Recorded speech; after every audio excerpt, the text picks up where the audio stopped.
Hello! Another month and another life system. This time around, it's number 8. And this one, it's called Anti-Fragile Life. Now, out of all the 12 systems, this may be my favorite one, or second favorite. It's also one of the last principles I developed in my life because it's so different from what we are usually taught in modern society. Now, I want to start this one off with a little story about a little turkey. Now, this turkey wakes up every morning, walks around a bit in the yard, and then a man comes and feeds it at 8 a.m. every morning. And the turkey says, "This life's great. Every day I wake up, I don't have to go hunt for food or anything. At 8 a.m. on the dot, a kind man comes and feeds me." So the turkey gets fatter and fatter, enjoys life every single day, and for the turkey, this man is the best thing that's ever happened to it. And one day, 8 a.m. rolls around, the man comes and, oops, turkey becomes turkey dinner.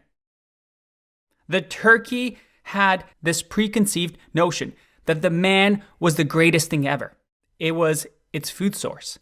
But that man, one day, was its worst enemy. Now, how does this apply to your life? This is actually a story from the book Anti-Fragile by Nassim Taleb, one of my favorite books of all time. And the story that I just told is in this book because it talks about how humans cannot really predict the future. What we believe to be true may not be true tomorrow. We get comfortable in our lives. We think everything is okay, and then all of a sudden, something happens. A black swan event happens that changes everything in our life. And that roller coaster ride of life, that's when sometimes we become the least happy, when unexpected bad things happen to us. Now, in this book, the author describes 3 types of people. We have the fragile, the resilient, and anti-fragile. The fragile person has a difficult time dealing with unexpected events. Everything is good until something happens and then they hit rock bottom. They don't know how to deal with the unexpected. Then there's resilient people. The resilient people encounter unexpected events and they get knocked down, but they get right back up. There is no quit in them. They say, "Oh, that sucked, but I'm going to get back up from this." Now, the anti-fragile person, this is an interesting one, uses unexpected events and actually benefits from them. And it's similar to the Hydra. The Hydra in Greek mythology is this beast with multiple heads. And every time you cut off its head, 2 new heads pop up, making it stronger. And this is the principle with anti-fragility. Whatever happens, you will benefit from it. And I argue that one of the keys to happiness in life is having an anti-fragile life. All right, so we know the terminology, but how can we achieve an anti-fragile life? And what does it really mean? Well, first, let's talk about one of the main human tendencies. What is it? Well, as humans, we get more emotionally affected by losing $100 than winning $100. You're much more afraid of losing things than the emotional benefit you get from gaining things. And as humans, we get trapped by belongings, right?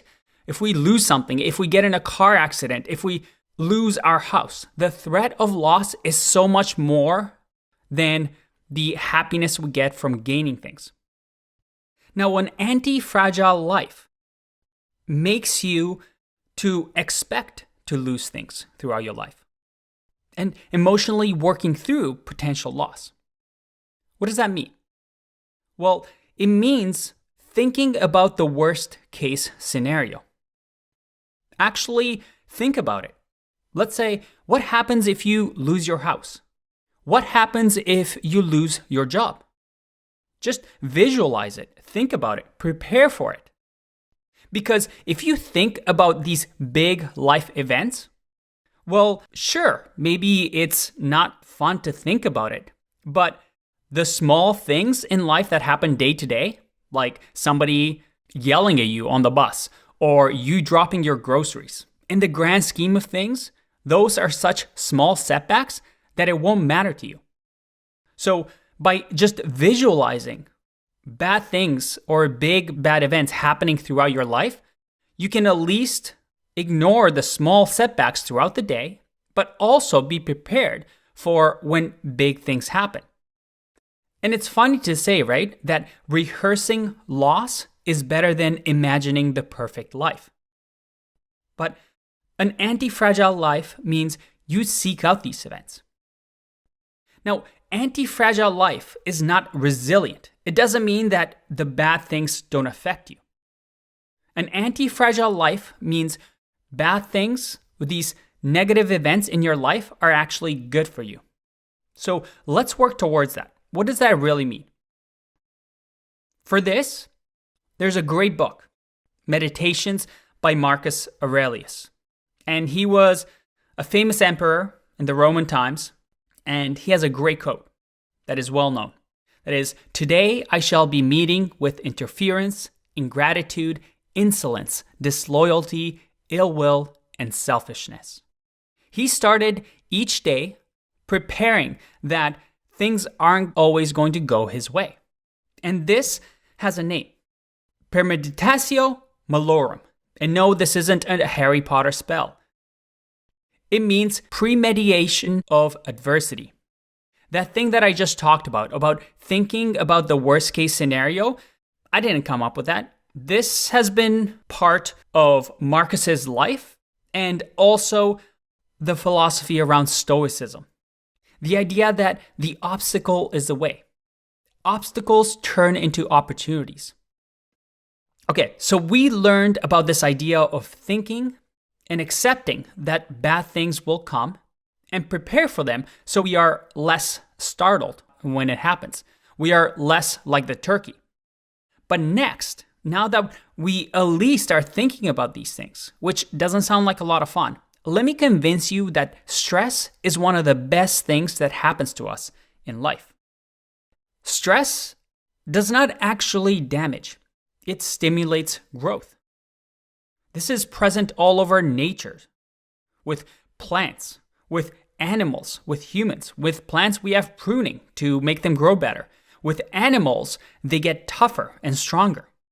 We have evolution and the survival of the fittest.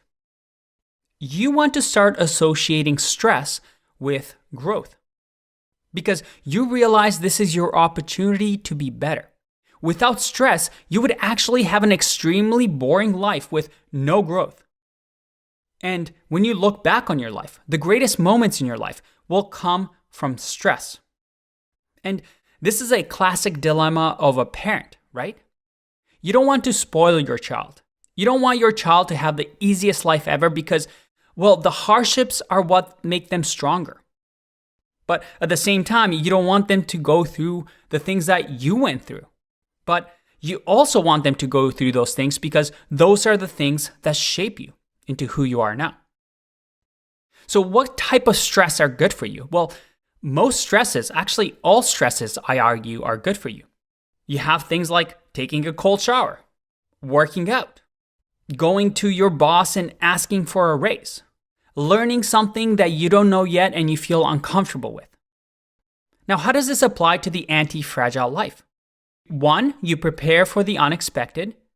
And then 2, you realize that stress is good for you.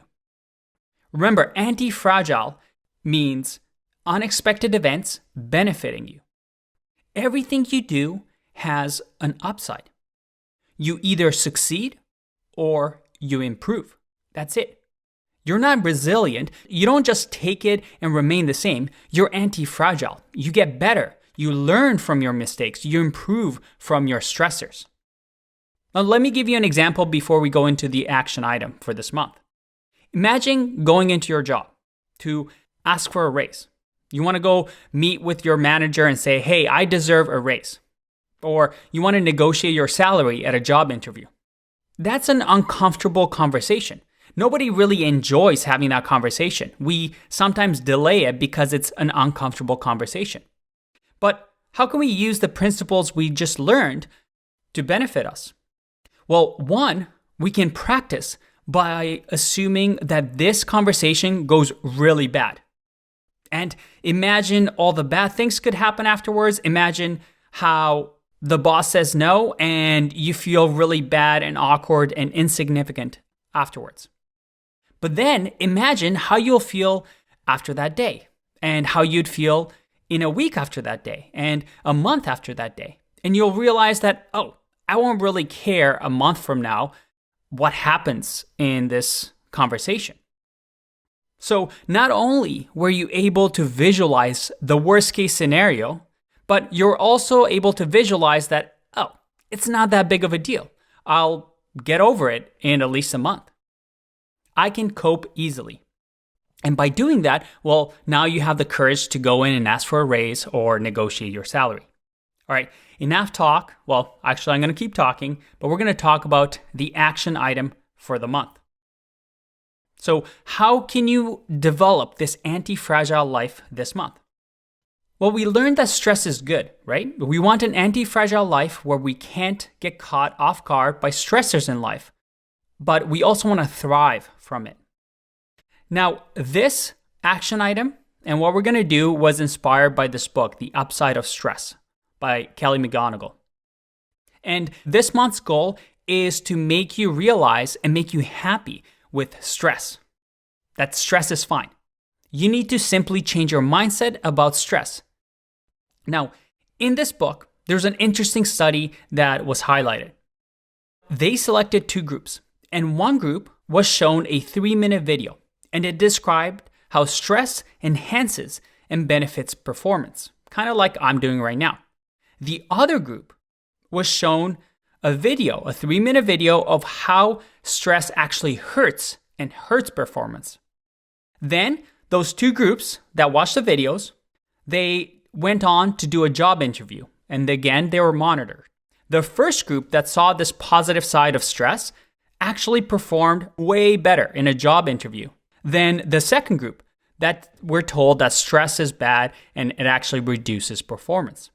And then they even took saliva samples from these groups and noticed that there was actual biochemical difference in their bodies. The first group that saw the positive of stress actually had things like DHEA, which is a hormone that helps your brain actually counteract cortisol, which is associated with stress, and also higher oxytocin in their saliva. Now, you can read the book if you really want the scientific details. At the end of the day, it just proves that thinking of stress as a positive thing actually has a positive effect on your life. And this is what the action item is. Each day, throughout the month, I want you to tally your stressors. Anytime you notice a stressor, let's say somebody yells at you on the street, or somebody makes you feel uncomfortable at a party, or maybe you feel a little muscle pain from running, or maybe you feel like your coworker is not doing their job and it makes you angry. I want you to tally those things. Count each day, each week, each month, how many stressors you have. You just tally them, 1, 2, 3. And at the end of the month, I want to see how many stressors you had in your life. But then, every time at the end of the day, you're going to look at the number of stressors in your life, and I want you to visualize that you just leveled up by this many tallies. Remember, stressors are good. We're anti-fragile. So if you had 10 stressors that day, congratulations. You leveled up by 10 points. And at the end of the month, I want to see how much you've leveled up. What level did you get to at the end of the month? And congratulations, you've improved by that much. So let me finish this video with a question. When it rains outside, are you inside complaining that it's raining? Or are you like a cow in the rain, just don't care about the rain? Or are you dancing in the rain, jumping in the puddle, and having the time of your life? Are you anti-fragile? I'll see you next month. Bye-bye.